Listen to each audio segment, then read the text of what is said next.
contexte. Effectivement, il y a un contexte autour de cette question des journalistes qui quittent la profession, ou en tout cas des carrières de journalistes qui apparaissent plus chaotiques qu'on aurait pu l'imaginer au départ. Alors, il y a un amont à cette enquête qu'il faut bien avoir en tête et qui peut paraître curieux parce que c'est vrai qu'il y a déjà pas mal d'années qu'on avait des indications assez fortes comme quoi il se passait des choses en termes de déroulement de carrière chez les journalistes. Pour mémoire, simplement trois éléments.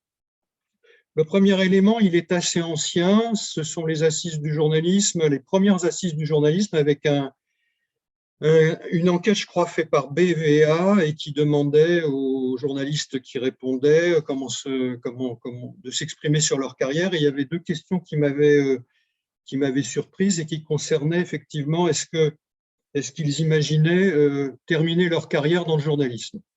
Et il y avait deux catégories, si je me souviens bien, qui étaient les journalistes de télévision et les journalistes de presse magazine, qui, pour presque la moitié, disaient non.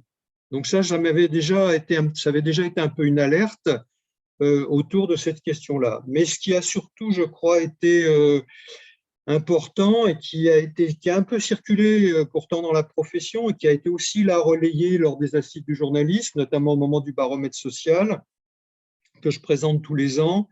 C'est le travail qu'avait fait Christine Le Teinturier et son équipe au Charisme à Paris 2. Donc, c'est une enquête qui est faite régulièrement à partir des dossiers de la carte de presse.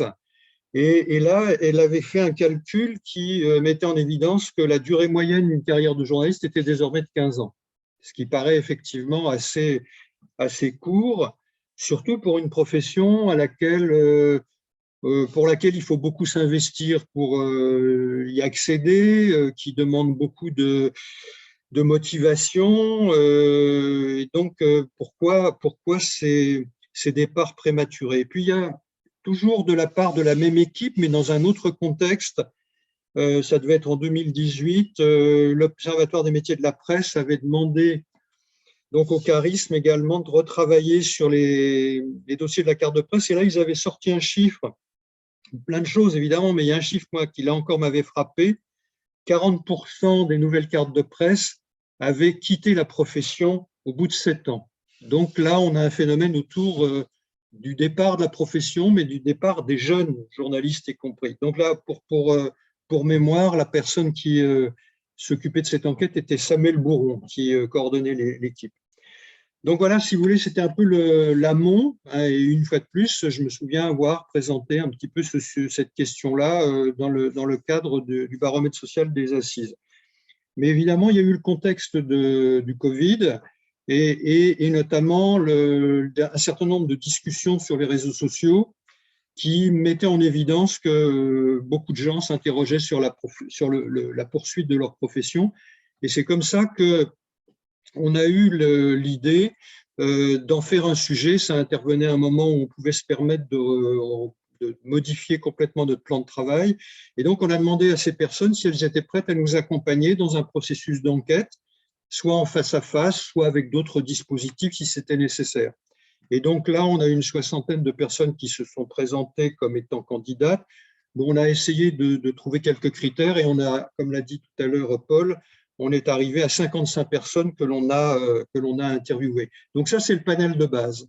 En fait, l'enquête, elle est un peu plus développée dans la mesure où derrière ces entretiens qu'on avait faits de ce panel de base, on a voulu mettre en perspective les résultats avec d'autres publics et notamment, on va dire, un petit peu les différents acteurs de l'entreprise de presse, voire aussi des personnes qui travaillent sur le soin, dans la mesure où on avait identifié beaucoup de sujets autour de burn-out ou de syndrome post-traumatique. Et donc, on a effectivement interviewé à la fois des rédacteurs en chef, des gens des ressources humaines, des professionnels du soin, des syndicalistes journalistes et aussi un certain nombre de responsables d'associations de journalistes type profession pigiste, etc. Donc ça, si vous voulez, c'est l'enquête que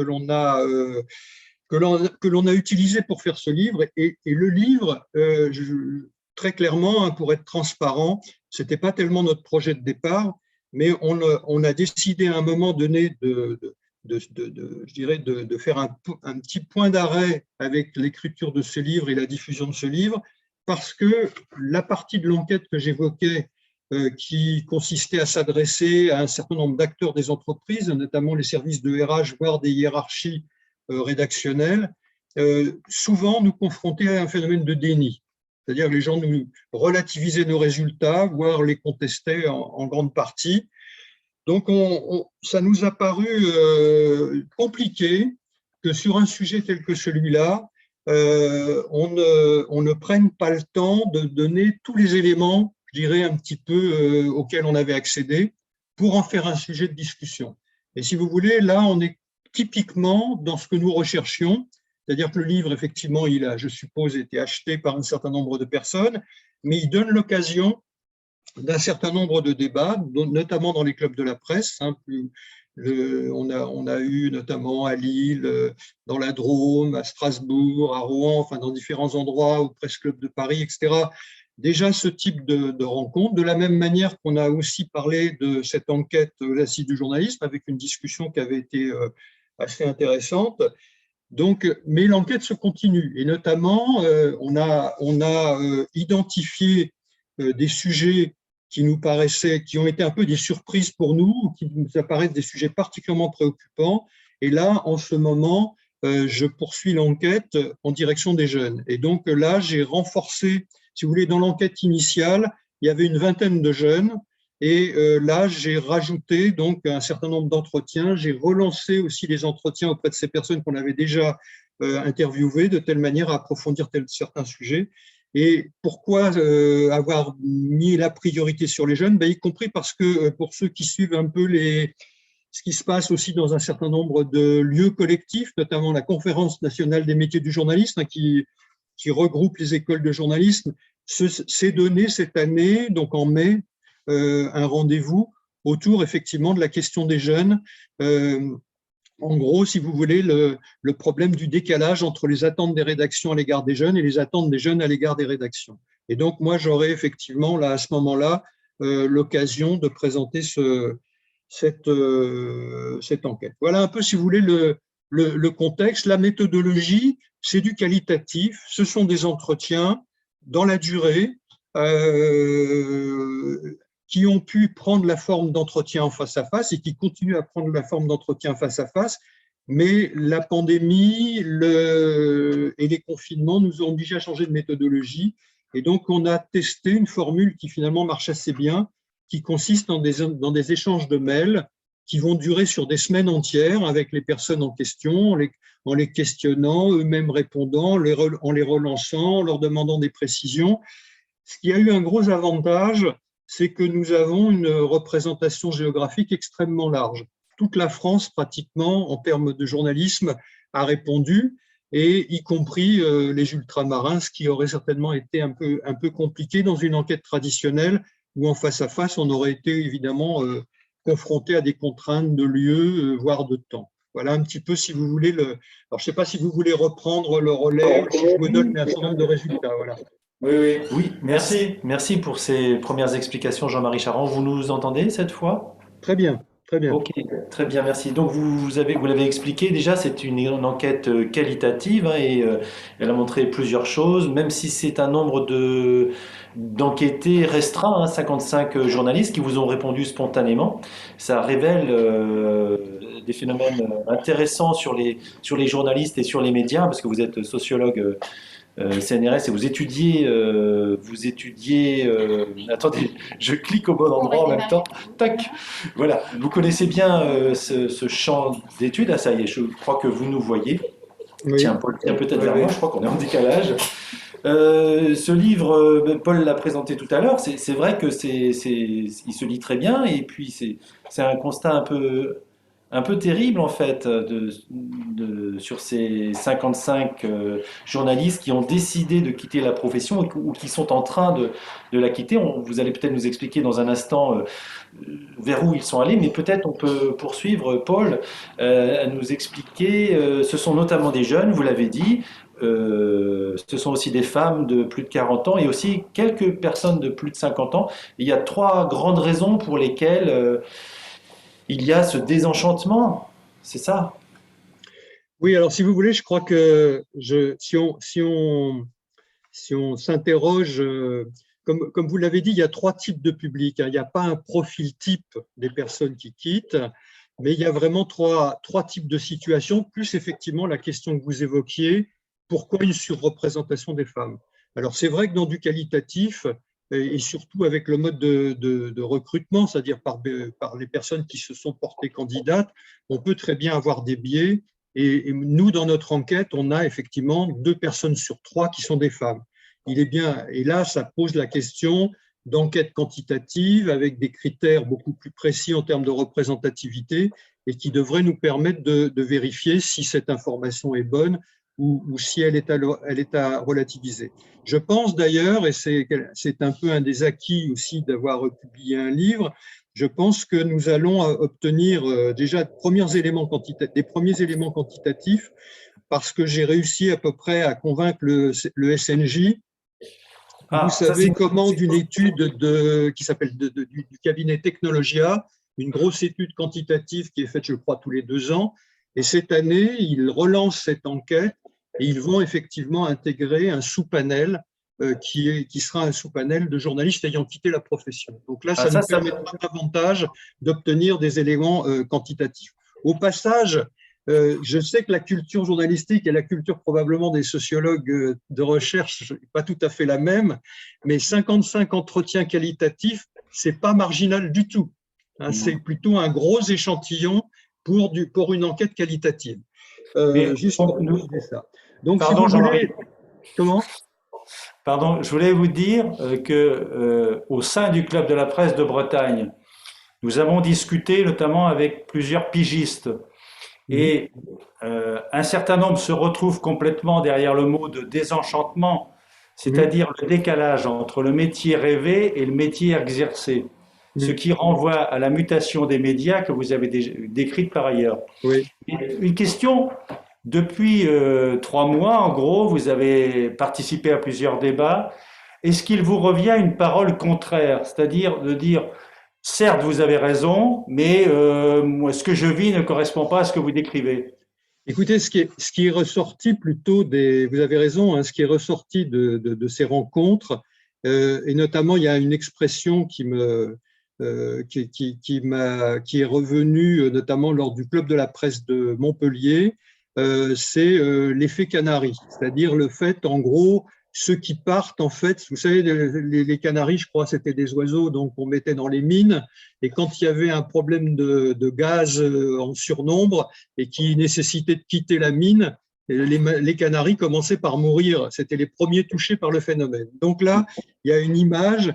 Est-ce que ceux qui partent n'expriment pas effectivement des problèmes que rencontre la profession? Autre expression qui a été utilisée dans une rencontre d'anciens de Sciences Po, il y a quelqu'un qui parlait d'iceberg, c'est-à-dire l'iceberg, ça serait les gens qui partent, c'est la partie immergée, mais il y a toute la partie dessous, quoi.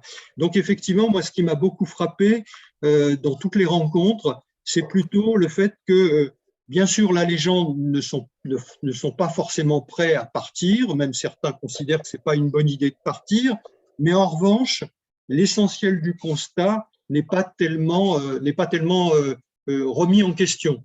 J'ai une phrase qui m'est restée en tête des assises du journalisme, où là, il y avait, je crois, une bonne centaine de personnes dans la salle. Il y a quelqu'un qui a dit « vous mettez des mots sur nos mots ». Et là, personne n'avait quitté la profession. Donc, je crois que c'est effectivement… soit on considère que cette enquête elle est intéressante, enfin ça peut être les deux, hein. Soit on considère qu'elle est intéressante pour essayer d'apporter un certain nombre de réponses, de remèdes, pour éviter qu'autant de gens la quittent, et surtout, je suis surtout frappé et surtout interpellé par le départ des très jeunes, parce que si autant de gens qui entrent dans la profession et qui ont fait autant d'efforts pour y entrer sont obligés de partir très vite, il doit probablement quand même y avoir un certain nombre de dispositifs, de réflexions à avoir sur la manière dont on accueille les jeunes. Mais l'autre aspect, effectivement, de cette enquête, c'est dire qu'est-ce qu'elle révèle effectivement des problèmes de la profession. Et là, Alors, j'ai l'impression effectivement que les phénomènes de désenchantement que vous évoquiez, ou aussi ces phénomènes qui sont très massifs de perte de sens, eh bien, on les retrouve largement, beaucoup plus largement, et dans les rencontres dans les clubs de la presse, c'est quelque chose qui n'est pas beaucoup discuté. Il y a plutôt effectivement un sentiment qui se pose un problème en termes de sens. Entre alors, parenthèses, ce qui me frappe, si vous voulez, quand on parle de perte de sens, ça peut être à la fois, je dirais, individuel, hein, c'est-à-dire qu'est-ce que je ressens dans ma pratique personnelle qui ne va pas, hein, et dans ce qu'on me demande de faire, etc. Mais c'est aussi un phénomène beaucoup plus général, c'est-à-dire quelque chose qui renverrait à quoi bon, à quoi ouais. bon dans le contexte général continuer à faire ce travail. J'interviewais hier un journaliste qui est un ancien grand reporter en télévision. Et quand je lui demandais effectivement pourquoi il avait arrêté, aujourd'hui il fait du maraîchage bio, entre parenthèses, en Normandie, eh bien il travaille sur une chaîne, en l'occurrence BFM, et il faisait que du long, hein, donc souvent ce qui est considéré comme quelque chose de très attractif, hein, souvent beaucoup nous disent, mais j'ai jamais pu faire du long. Si j'avais pu faire du long et du lent. Lui, il travaillait sur des formats longs de reportage dans des pays très compliqués tels que la Syrie, etc. Et il me dit, moi, ce qui m'a complètement dégoûté au bout d'un moment, c'est à quoi ça sert? À quoi ça sert ce qu'on fait Justement, ouais. alors que rien ne change, que nos contenus sont contestés parfois avec des fake news, etc. Un phénomène de découragement. Et ça, je pense que dans cette perte de sens, il y a ces deux aspects à prendre en compte, sans compter un autre aspect qu'on voit apparaître, qui est, je dirais aussi là, qui renvoie à un contexte général, c'est le fait, la manière dont toute une série de journalistes, surtout chez les jeunes d'ailleurs, Voilà, sont c'est affectés ça, ouais. par Oui, le désenchantement, par le oui, fait justement. de côté, pourquoi il y a cette crise de confiance à notre égard. Ok, et justement, Jean-Marie Charon, pour poursuivre sur le... Vous avez cité l'exemple là, de ce grand reporter qui s'est lancé dans le maraîchage bio. Est-ce qu'on peut maintenant revenir plus sur les raisons pourquoi ils ont quitté la profession? C'est-à-dire, ce sont des jeunes qui rêvaient de faire du reportage, c'est-à-dire leur genre noble du journalisme, des enquêtes, de l'investigation et à qui ils l'ont contraint de faire du SR dans un premier temps, qui se retrouvent desker web. C'est l'accélération des médias qui crée cet épuisement psychologique et puis tout ça dans le contexte du confinement qui a été la goutte d'eau. Oui. Alors, si vous voulez, je pense que, et ça c'est quelque chose qui m'a frappé parce que c'est peut-être une évolution d'ailleurs dans les représentations des journalistes à l'égard de leur métier en France. Je me souviens avoir travaillé, parce que pour parler un peu de nos histoires, il se trouve que je travaille sur le journalisme depuis assez longtemps et j'ai publié un bouquin au début des années 90 qui s'appelait Carte de presse et qui était une enquête sur la profession déjà à l'époque. Et à cette époque-là, à fin des années 80, début des années 90, il y avait une universitaire américaine, Araline McMahon, qui avait fait une étude comparative sur différents pays, dont les États-Unis et la France, au niveau des représentations de leur métier chez les journalistes. Et elle faisait un distinguo entre les États-Unis, où l'idée du journalisme, c'était d'être un métier utile, un métier au service des autres, un métier au service de la société. En France, c'était davantage quelque chose qui tournait autour de l'expression et de la liberté d'expression, le pluralisme de l'information, etc.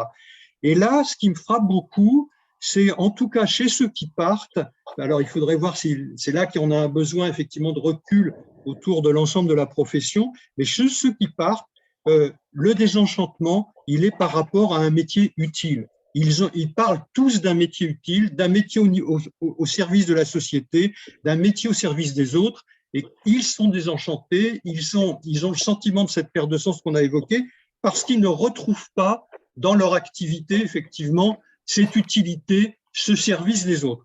Alors, effectivement, comme vous le disiez, il y a… Ils le retrouvent pas parce que ça va trop vite. On leur demande d'en faire plus aussi. Le rythme s'accélère. C'est ce que vous citez notamment. Oui, alors il y a effectivement, vous avez raison, il y a alors pour toute une partie d'entre eux, parce que ce que j'ai évoqué tout à l'heure sur le désenchantement par rapport à la réaction de la société ou par rapport aux réactions du monde qui les entoure, c'est un autre volet, si vous voulez. Faut avoir, je crois que les choses se combinent, hein. Je veux dire, il faudrait pas je crois, parce que ça ne correspondrait pas à tous les renvoyer à l'idée que c'est trop rapide. Tous ne travaillent pas sur des supports rapides.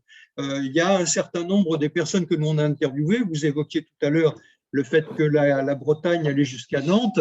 J'ai en tête effectivement quelqu'un qui travaillait à Nantes et qui travaillait dans un média long, hein, en l'occurrence Médiacité.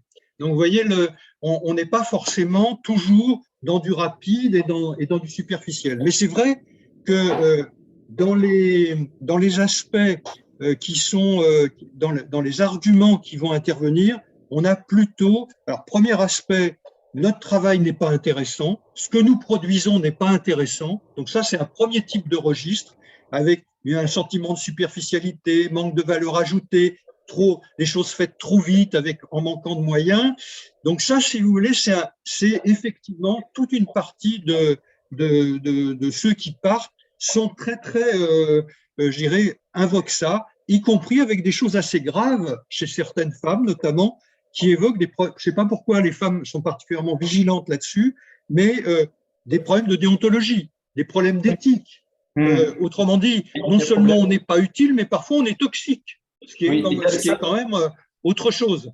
Ça vous le soulignez bien dans votre enquête, excusez-moi, avant de passer la parole à Paul, c'est que vous avez vous avez observé qu'un tiers du panel chez les femmes a été confronté à la violence. Tout à fait. Tout à fait. Donc ça aussi, si on revient sur la question des femmes, je vous propose peut-être qu'on fasse tout de suite un peu après, mais effectivement, c'est des éléments à prendre en compte. Alors, je vous disais, il y a cette dimension, ce que l'on fait, et puis il y a comment on le fait.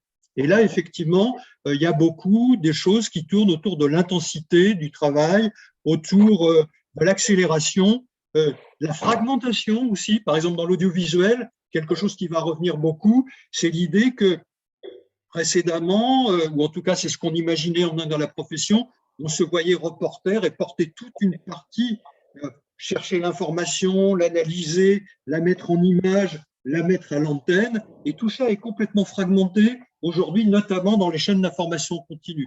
Fragmentation aussi, par exemple, dans les rédactions numériques, entre ceux qui sont dits les producteurs d'information et ceux qui sont dits les éditeurs, et qui vont choisir de la forme définitive, qui vont choisir sur quel support ça va aller, sur quel format, etc. Donc, vous voyez, ces phénomènes-là. Alors, il y a aussi, et c'est une partie effectivement à prendre en considération, les conditions dans lesquelles on travaille, c'est beaucoup aussi pour un certain nombre la précarité. Et là aussi, il faut bien avoir en tête ce que recouvre la précarité. On a tous en tête évidemment les questions des pigistes, et c'est effectivement un sujet, mais chez les jeunes, c'est souvent aussi la succession infinie de CDD. Donc la précarité, c'est souvent soit cette imposition des CDD pendant des années et des années, et voire effectivement la pige. C'est aussi, si vous voulez, une certaine impossibilité de se projeter parce qu'on risque d'être sans arrêt confronté à des problèmes de chômage, etc.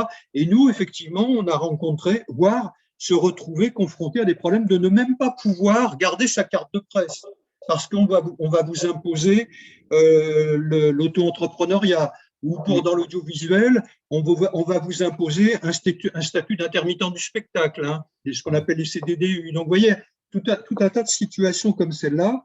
Et la précarité, il faut quand même avoir les chiffres en tête, c'est aujourd'hui en France simplement, parce que je n'ai pas totalement les statistiques sur les CDD, c'est plus compliqué, mais simplement si on regarde la pige plus les journalistes qui se déclarent étant en chômage tout en gardant leur carte de presse, c'est que c'est une situation possible, c'est un journaliste sur 4 en France, plus d'un journaliste sur 4. Et cette précarité, chez certains, il faut voir je disais, il y a l'incertitude, mais il y a les conditions aussi concrètes, par exemple, évidemment, de rémunération extrêmement faible. Audience nous a fourni les statistiques de rémunération des pigistes. Vous avez quand même 20% de pigistes ayant la carte de presse et qui sont à moins de 1 000 € bruts par mois, en moyenne. Il faut quand même avoir ces chiffres-là en tête parce que parfois l'association, notamment Profession Pigiste, nous dit mais il y a des pigistes heureux, mais moi je m'en sors pas si mal que ça, etc. Je ne le conteste bien évidemment pas, mais il faut quand même avoir ça en tête. Et chez certains, c'est l'intérêt du qualitatif, chez certains, ça veut dire sortir de la pige, sortir de la précarité, ça serait sortir de chez ses parents, parce qu'on est obligé de revenir même parfois chez ses parents, parce qu'autrement, on n'y arriverait pas. Ça serait aussi pouvoir être plus autonome par rapport à un conjoint qui parfois vous porte. Ça, pour d'autres, ça serait aussi pouvoir ne faire que du journalisme, parce que ils sont obligés de faire un autre métier à côté. Donc il y a tous ces éléments-là, si vous voulez, qui font partie effectivement je dirais de comment on travaille, quoi. Jean-Marie Charon. Jean-Marie, Paul a une question pour vous. excusez-moi, parce qu'on leur tourne et on ne va pas pouvoir Oui. rester tout l'après-midi. Face à ce constat qui est très bien établi, et merci de nous l'avoir expliqué longuement et avec une intensité qui vous honore, Jean-Marie. Que disent les DRH et les rédacteurs en chef? Est-ce que vous avez recueilli leurs paroles encore récemment? Tous ne sont pas dans le déni. Non. Non, vous avez raison, tous ne sont pas dans le déni, mais il y a ce déni. Alors pourquoi? Faut l'expliquer ou comment il est formulé. Première manière de le formuler, qui n'est pas la plus intéressante, c'est de dire il n'y a que 55 personnes, c'est marginal, peut-être que vous avez eu des gens qui sont complètement particuliers. Si on regarde les caractéristiques des personnes que nous avons interviewées, elles sont bien formées. Parce que effectivement, certains pourraient dire ah mais c'est un peu les canards boiteux de la profession. Ces gens-là sont bien formés et même la proportion de ceux qui ont fait les écoles reconnues est plus importante que la proportion générale dans la profession. Donc, de la même manière, ils ne sont pas cantonnés uniquement à certaines fonctions très marginales. Non, il y a tous les types de fonctions qui vont être concernés. Donc, il y a premier argument, c'est marginal. Deuxième argument aujourd'hui, de plus en plus, c'est de nous dire c'est pareil ailleurs, dans d'autres professions, etc. Et là, il faudrait que vous fassiez des enquêtes comparatives, etc. C'est bien entendu, c'est ce qu'on va faire. On va se tourner davantage vers nos collègues sociologues du travail qui travaillent sur d'autres secteurs. Donc, ça tourne un peu autour de ça. Et à l'étranger, est-ce que c'est pareil? Vous voyez, il y a toujours une manière un petit peu de relativiser. Aujourd'hui, ceux qui ne sont pas dans le déni en sont, je dirais, pour la plupart, à l'identification de ce qui leur apparaît comme étant deux priorités. La première de ces priorités, c'est les jeunes.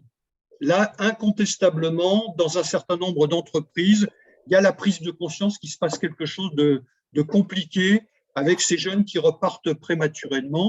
Comment faire pour les motiver, justement? Inventer des parcours originaux, qui ne sont plus les parcours classiques de commencer par le desk, c'est ça? Faire du terrain aussi. Oui, si vous voulez, chez les jeunes, ce qu'on voit surtout, les deux grands profils qui sont évoqués pour nous, ça ne veut pas dire qu'il n'y a que ces deux-là, hein, mais dans ceux qui partent, il y a ces deux-là. La première, c'est la précarité. Et à partir d'un certain nombre d'années, si on n'a pas réussi soit à sortir des CDD, soit à sortir de la pige, et de piges qui sont très précaires, parce que si on a de bonnes piges intéressantes, etc., le problème se pose moins, ben on va finir par s'arrêter. L'autre grand phénomène, effectivement, que vous évoquez, c'est de se retrouver des gens qui sont entrés très vite dans des CDI, mais uniquement dans du desk web, voire dans des fonctions d'édition web Ça ne veut pas dire qu'ils s'y attendaient pas. Ils savent bien, et les écoles les préparent à cela. Ils savaient bien qu'ils auraient parfois même être un peu, je dirais, les pilotes en matière de mutation au numérique. Mais au bout d'un certain nombre d'années, ils ont envie de se lever de leur chaise, ils ont envie de quitter leur ordinateur, ils ont envie d'aller sur le terrain, parce que c'est pour ça qu'en général, ils sont venus dans la profession. On peut continuer encore un peu, Jean-Marie Charon? Oui. Vous avez 10 minutes encore? Oui, on se donne 10 minutes. 10 minutes. Du coup, vous nous expliquerez peut-être dans un instant les suites justement de votre enquête, hein, qui est une alerte, hein, que vous avez écrit avec Adeno Rapijola. Mais c'est aussi intéressant, et vous le révélez, de savoir où vont ces anciens journalistes, ce qu'ils font aujourd'hui, hein, et puis d'ailleurs, par l'occasion, comme ce sont des entretiens approfondis, vous avez même enquêté sur d'où ils viennent, et Oui. on découvre qu'ils sont souvent des enfants de professionnels au service du bien commun, du collectif, enfants d'enseignants, enfants de professionnels de santé. C'est aussi intéressant de savoir Oui. ça. Et ensuite, vous nous expliquerez peut-être vers où ils vont prioritairement. Oui. Alors, c'est vrai que vous avez raison d'évoquer la composition, je dirais parce qu'effectivement, on a été surpris à la fois effectivement de ces professions au service des autres, hein, chez leurs parents. Et souvent, d'ailleurs, ils y font référence pour expliquer pourquoi ils étaient intéressés par un travail au service des autres également. Mais on a été aussi étonné par le fait qu'on avait beaucoup d'enfants, enfin un certain nombre, pas beaucoup, mais un certain nombre de personnes qui étaient enfants d'ouvriers, enfants d'employés, enfants d'agriculteurs, parfois de petits agriculteurs, ce qui détonne avec l'image générale d'une profession qui est souvent décrite comme faisant partie des élites intellectuelles. Alors, on a eu dans un premier temps, je pense, un peu une erreur de diagnostic. On s'est dit, bah, finalement, la profession est peut-être moins homogène qu'on ne le pensait, et cette enquête nous le montre. En fait, aujourd'hui, j'ai l'impression, et en retravaillant le sujet avec beaucoup d'interlocuteurs, c'est que peut-être effectivement le fait d'être un peu extérieur à cet univers, à ce monde plus intellectuel, profession plus liée à la décision, etc. Je pense que ces gens-là ont eu du mal, d'autant plus de mal à s'intégrer à cette profession. Et quand on regarde de près les entretiens, certains nous disent « je me suis jamais senti à ma place, etc. », y compris à l'école, je ne me sentais pas trop à ma place, etc. Donc ça, si vous voulez, c'est effectivement sur la représentation. Où vont-ils? La surprise pour nous, c'est qu'on avait un peu un stéréotype. Les journalistes qui quittent vont vers la communication. C'est un peu une espèce de leitmotiv. C'est vrai qu'un certain nombre vont vers la communication, mais ils sont davantage à aller vers l'enseignement, en tout cas dans notre panel.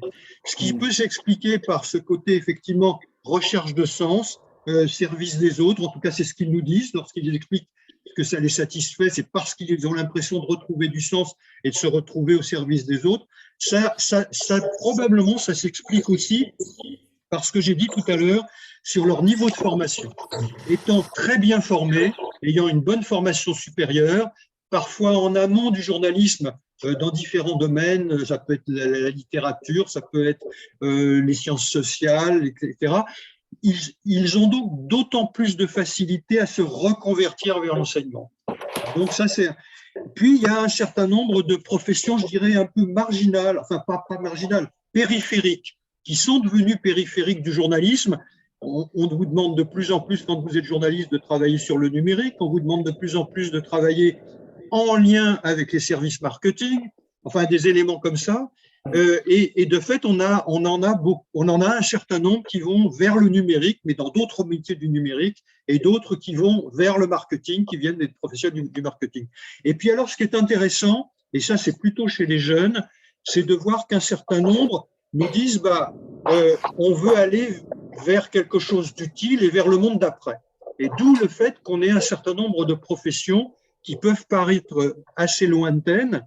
Tout à l'heure, j'évoquais cet exemple du maraîchage bio. C'est pas si rare que ça. On a un certain nombre de gens qui ont choisi des métiers qui leur paraissent correspondent davantage à ce dont on a besoin dans un monde du réchauffement climatique, dans un monde, etc. Qui veulent agir sur les crises en cours, hein, Voilà. sur lesquelles ils étaient peut-être déjà engagés en tant que journalistes. Paul, peut-être une question Ma question, ce serait par rapport aux écoles de journalisme que vous connaissez bien. Et nous sommes proches du master de journalisme de l'IEP de Rennes, que vous connaissez également. Qu'est-ce que vous diriez justement aux formateurs de ces écoles pour prendre en compte ce que vous venez de dire et pour réduire un peu le fossé en ce que nous avons appelé le métier rêvé, le métier exercé? Alors, si vous voulez, ma représentation, parce que comme vous l'avez suggéré, j'ai passé beaucoup de temps en école de journalisme moi-même. J'ai travaillé pratiquement une dizaine d'années, soit à temps partiel, soit même à temps plein, à une période au centre de formation des journalistes, donc c'est pas un univers qui m'est très éloigné. C'était pourtant assez ancien, c'était dans les années 90, mais déjà à cette époque-là, je me souviens que on était quand même très très pressant, notamment au moment des concours d'entrée, auprès des candidats en leur disant, vous savez, c'est un métier qui va être beaucoup plus compliqué que vous l'avez imaginé, ça va être très dur, enfin, etc. Il y avait certes ce discours-là. Ce qui nous revient, et ce qui me revient peut-être davantage encore dans la partie d'enquête que je suis en train de faire auprès des jeunes, c'est que certes, il y a un peu ce discours d'alerte, mais ce discours d'alerte est trop général. C'est-à-dire que c'est méfiez-vous, etc. Mais tant qu'on en est à ce discours-là, ça ne veut rien dire. Et là, finalement, ce que nous demandent finalement les jeunes et un certain nombre de personnes que nous avons rencontrées dans des réunions telles que celle-ci en Club de la Presse, c'est que les écoles soient beaucoup plus précises et beaucoup plus concrètes sur les conditions dans lesquelles on va devoir travailler, y compris le cadre juridique, ce sur quoi on peut s'appuyer en termes de droit du travail, sur quel type de ressources on peut s'appuyer, y compris au niveau des syndicats, au niveau des professionnels du soin, enfin, etc. Et là, on nous dit c'est beaucoup trop général. De la même manière que la précarité, notamment l'emploi en tant que pige, c'est quelque chose qui est souvent abordé, mais de manière très marginale, très ponctuelle, souvent en quelques heures, voire quelques jours. Et alors que ça peut structurer une carrière. Vraiment à développer et à donner auprès de ces jeunes pour finalement davantage leur permettre de passer cette période-là. Jean-Marie Charon, on a une question sur le chat. N'hésitez pas à nous poser vos questions. On en a une ou deux que l'on peut prendre. Dans quelle mesure le Covid a exacerbé ce phénomène d'abandon? Alors, vous avez raison.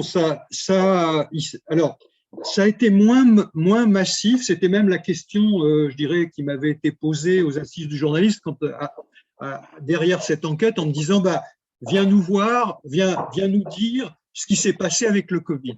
Alors, si vous voulez, réponse générale, il n'y a pas eu cette espèce un choc qui se traduirait par un départ massif de journalistes. Si vous regardez les statistiques de la commission de la carte, on est sur un trend de diminution du nombre de journalistes en France. On est à moins 10% depuis 2009, mais l'année dernière et l'année d'avant n'ont pas été une cassure. C'est plutôt une tendance qui s'est poursuivie. Par contre, elles ont engendré des pertes de revenus nets, ce que vous démontrez très clairement dans vos témoignages. Tout à fait. Alors effectivement, il y a deux situations qui se dessinent chez les pigistes, chez de très nombreux pigistes et notamment chez les plus jeunes, qui étaient les moins soutenus souvent par leur rédaction en tant que pigistes. Pour certains, ça a été plus rien du jour au lendemain. Plus rien. Et donc, une obligation de se retourner, de se dire il faut que je fasse autre chose, ça ne peut pas continuer comme ça, 1 mois, 2 mois, etc. Et donc, il y a eu effectivement ce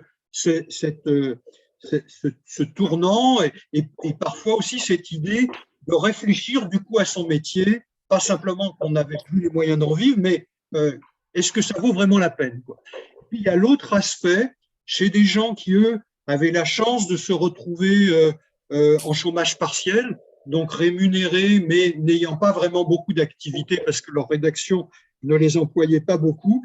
Et là, c'est davantage cette espèce de moment d'arrêt qui a été une occasion de réfléchir sur son métier, quoi.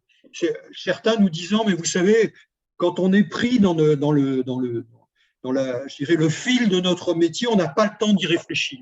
En tout cas, pas vraiment sur tous les éléments de l'activité. Et là, on a eu du temps et on s'est dit que ça, en tout cas pour certains, que ça n'en valait pas la peine.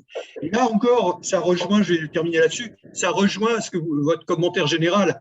Beaucoup de gens, je pense, dans la profession, en tout cas c'est ce qui nous remonte, ont eu ces questions-là, se sont posés ces questions-là, mais effectivement pas forcément fait le choix de partir à ce moment-là. Ok, on va continuer encore 5 minutes si vous pouvez. On n'a pas besoin de rendre l'antenne, donc c'est bien.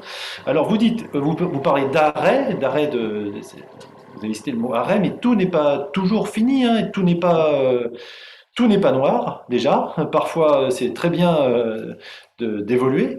Vous avez aussi des témoignages dans ce sens, hein, des personnes qui gardent le fil avec leur métier passion. Tout à fait. Alors, il y a effectivement, vous avez raison, et moi, c'est l'intérêt aussi de continuer cette enquête. Là, j'ai par exemple renvoyé à toute une série de personnes des questionnaires alors qu'on les avait rencontrés il y a 1 an, donc de voir où ils en étaient, etc. Et effectivement, il y a un certain nombre nous disent, mais je reviendrai peut-être. Et là, c'est une question d'opportunité.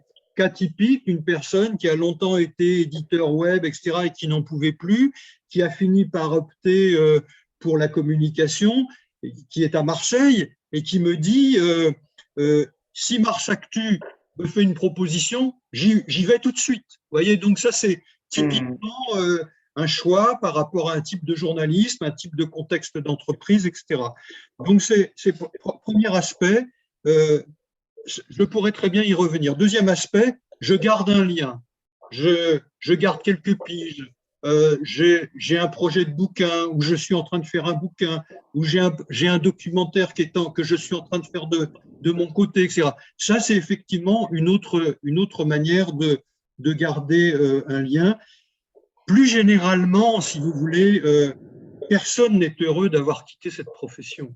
Certains sont soulagés parce qu'ils ont retrouvé des horaires, soulagés parce qu'ils ont retrouvé leur famille, etc. Soulagés parce qu'ils peuvent s'occuper de leurs enfants, mais personne ne dit ou parce qu'ils peuvent vivre, qu'ils peuvent vivre, pardon, dans la région qu'ils aiment. Tout à fait, aussi, vous avez raison, oui. Mais personne, si vous voulez, il y a toujours cette espèce de regret quand même de ne pas avoir pu réaliser ce qu'ils imaginaient en allant vers cette profession. J'ai une autre question qui est plus générale, c'est que le désenchantement et la rupture proviennent aussi appelons-le brutalement, de plans sociaux. Il y a des réorganisations qui tiennent à la stratégie des groupes, qui souvent s'accompagnent d'une réduction des effectifs, et il faut le dire, quoi. Et que par conséquent, l'exercice du métier dans la déception qui s'inscrit, c'est souvent le fait qu'on demande aux gens, à 12 personnes, de faire le travail que faisaient 20 auparavant, donc une accélération des cadences et un recentrement sur les objectifs préétablis, et non pas sur le désir d'enquête ou d'entretien que peut avoir le journaliste. Cette donnée, quand même, reste forte. Tout à fait. C'est ce que j'appelle la part d'ombre de la mutation des médias. C'est-à-dire, effectivement, on a eu tout un discours, et pas qu'un discours, on a eu toute une thématique autour de l'innovation, des transformations d'organisation que nécessitait effectivement le numérique et le développement d'entreprises qu'on va qualifier de multimédia. Mais effectivement, il y a eu ces successions de plans sociaux. C'était d'ailleurs l'idée du baromètre social des assises, c'était ça d'abord, de revenir chaque année sur ces grands moments de plans sociaux et de départ. Et effectivement, on voit à quel point ça s'est traduit par le fait que de plus en plus, on a dû travailler moins nombreux, plus longtemps, et on voit d'ailleurs des formulations. Tout à l'heure, je parlais de fragmentation du travail, il y a des problèmes d'organisation, mais on parle aussi d'apparition, si vous voulez, de formes. Alors, c'est pas si récent que ça, hein, mais depuis que le web existe, en tout cas, travailler en 3x8, travailler en brigade. Donc, c'est ce sentiment qu'on est… Vous voyez, les références au milieu ouvrier, ou en tout cas à l'usine, sont assez fréquentes, de la même manière que de ce que j'évoquais tout à l'heure sur la fragmentation des tâches. Tout ça, ça renvoie effectivement à une conception de la production de l'information qui correspondait pas du tout à l'image du journaliste, l'image d'un journaliste qui est toujours en arrière-plan avec l'idée qu'on est un auteur, ce que reconnaît d'ailleurs le statut de la profession. Le journaliste est un auteur qui donc a une responsabilité éditoriale sur son contenu, etc. Et donc ça, on a l'impression que cette notion-là est effectivement complètement mise à mal par cette mutation que l'on a connue. Et peut-être une avant-dernière question avant de finir, parce que vous nous avez donné des pistes, des suites, mais vous en avez cité quelques-unes, C'est une enquête qualitative, une alerte. Quelles seront la suite quantitative avec différents organismes pour en savoir plus? Parce que je cite juste l'un des chiffres, hein. Donc il y a 34 100 journalistes qui ont la carte de presse aujourd'hui. Et donc je rappelle qu'on en a perdu presque 10% en 11 ans. Donc, c'est un problème important. Comment faire suite à ce livre, à cette enquête que vous co-signez avec Adenora Pijola? Alors, si vous voulez, comme vous l'indiquiez, il y a des suites en termes, il y a un besoin, effectivement, qui ne sera peut-être pas miraculeux, mais par rapport à la réticence qu'on continue à avoir chez certains sur le fait que c'est peut-être pas représentatif, etc., on a besoin de données objectives, entre guillemets, c'est-à-dire de données quantitatives. Et là, comme je vous le disais tout à l'heure, il y a cette perspective de l'étude Technologia. Je dois rencontrer prochainement aussi l'Observatoire des métiers de la presse et qui, là, projetterait de travailler avec la commission de la carte, donc sur les dossiers de ceux qui quittent la profession. Et là, on pourrait donc remettre en perspective ce que nous avons obtenu. Et puis, il y a, je pense, la nécessité de faire un peu de comparatif, de se mettre en perspective par rapport à d'autres professions et de davantage percevoir ce qui serait spécifique au métier. Il y a aussi, je pense, si vous voulez, parce que dans cette première étape, on a été vite, peut-être trop vite. Donc, comme je vous le disais, là, il y a un approfondissement sur les jeunes. Il y a un focus nécessaire à faire sur la question des femmes, tout ce qui tourne autour de ces questions de discrimination, tout ce qui tourne autour de ces questions de violence, tout ce qui tourne autour de ces problèmes de harcèlement. Donc, tout ça, c'est des éléments qu'il faut absolument retravailler et davantage documenté. Et puis, je pense, et là, il y a aussi à revenir sur tous ces gens qui sont malades de faire leur métier. Et là, ça ne renverra pas qu'à ceux qui partent. Moi, j'avais publié un article, notamment d'Alternative économique, sur la question des burn-out, et qui était le démarre d'une enquête que je crois qu'il faut continuer à faire, à la fois les burn-out, à la fois les syndromes post-traumatiques, qui sont des éléments qui sont d'autant plus à prendre en compte qu'on les voit massifs. Et là encore…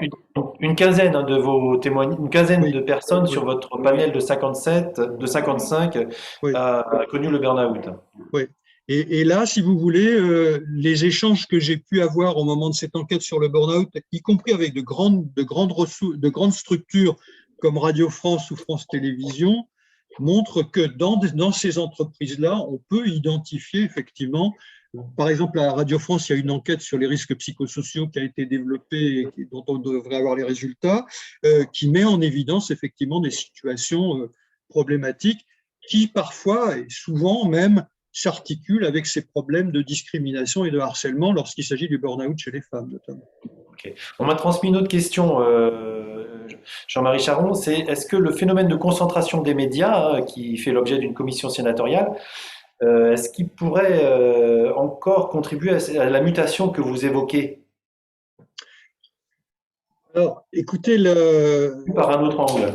Oui, la question des concentrations, elle est pas forcément tellement posée telle qu'elle.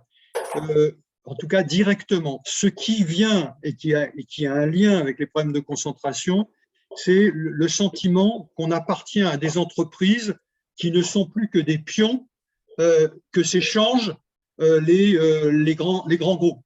Typiquement, c'est des gens qui nous disent, alors là c'est plutôt évidemment chez les plus de 50 ans, mais c'est des gens qui nous disent, mais j'ai changé 5 fois, 6 fois, 7 fois de propriétaire depuis que je suis dans ce métier.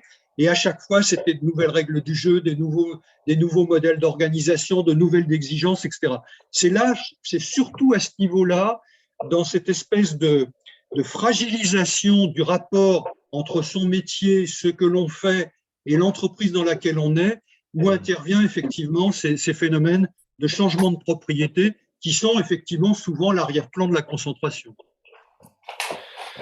Merci beaucoup Jean-Marie Charon. Je vous lis une dernière question. À l'instar, oui c'est ça. À l'instar, il y a des autres possibles à Nantes ou de la Grenouille à Grande Bouche à Rennes. Hein, ce sont des médias qui ont quelques années. Est-ce que d'autres formes d'exercice journalistiques pourraient-elles compenser ce phénomène de départ, hein, d'évaporation en quelque sorte? C'est vrai qu'il y a des nouveaux médias, oui. Est-ce qu'il y a des oasis de création? Oui. Alors, écoutez, une fois de plus, ceux qui partent, c'est pas toute la profession. C'est pas une thèse sur la crise de la profession. Ça permet d'identifier des problèmes que rencontre la profession, que rencontre une partie de la profession. Ce à quoi j'ai été quand même assez attentif, parce que comme je vous le disais tout à l'heure, je suis beaucoup depuis des années. Mon domaine, c'est pas tellement le suivi des carrières. Je suis même un peu en dehors de mon domaine habituel. C'était davantage de travailler sur les mutations, sur les transformations des structures, sur les transformations des manières de travailler. Donc, j'étais très attentif. Il y a aussi un rapport qui m'avait été demandé par Flore Pellerin, où j'avais été amené à travailler beaucoup sur les nouvelles structures qui se créent, notamment sur le web. Ce qui m'a frappé quand même, c'est de retrouver parmi les partants beaucoup de gens qui avaient fait partie de ces aventures. Alors, il faut quand même être conscient, bien sûr, c'est pas moi qui vais critiquer l'intérêt de créer de nouvelles structures, de nouvelles règles du jeu. Parallèlement à la publication de ce livre-là, je ne sais pas si vous le savez, mais j'ai publié, est sorti en librairie en début de semaine, un bouquin sur Alternative économique qui revient sur les 40 ans d'histoire d'Alternative économique, donc une aventure de scope en matière de presse. Donc c'est vrai que il y a des expériences très intéressantes, mais ce qui m'a frappé, si vous voulez, c'est que parfois, ce que l'on gagne en qualité de travail, de retour de travail, par exemple en faisant du journalisme long, en faisant de l'enquête un peu approfondie, etc. Souvent, pas toujours, mais souvent, ça se paie par de la précarité. Beaucoup des structures qui se sont créées, à commencer par Médiacité, hein, c'est pas du tout une pierre dans leur jardin, mais c'est un fait. De la même manière que ces succès qu'on a connus en presse autour des MOOC, les 21, les Zadig, etc. Tout ça, ce sont des structures qui vivent de la pige et de la précarité. Et là, les gens se retrouvent, surtout lorsqu'ils sont pas tout jeunes, c'est un peu un truc en deux temps. Ouf, j'ai retrouvé l'intérêt de mon métier, mais aïe, je ne peux pas y arriver. Vous voyez, il y a cette espèce de problème qui apparaît. Ok. Merci beaucoup Jean-Marie Charon pour ces explications. Je complète par une petite information pour les personnes qui nous suivent et on vous remercie aussi beaucoup de nous avoir écoutés. Alors on a parlé des femmes journalistes et il y aura prochainement au club une rencontre autour de l'ouvrage Genre et médias. Paul? Jean-Marie, nous restons reliés pour les mois qui viennent. Et à votre écoute, c'est-à-dire qu'au moment que vous jugerez opportun, quand vous aurez d'autres éléments un peu construits, un peu mis en forme, nous pourrons nous faire l'écho et éventuellement nous retrouver et puis nous l'espérons vous voir ici au club à Rennes. Oui. Voilà. Merci beaucoup Jean-Marie. Merci. Merci beaucoup Jean-Marie Charon. Au revoir. Au revoir et merci beaucoup à nos collègues, hein, bien sûr, on est plusieurs. Et merci à tous ceux qui ont écouté. Ouais. Merci. Et tous les collègues.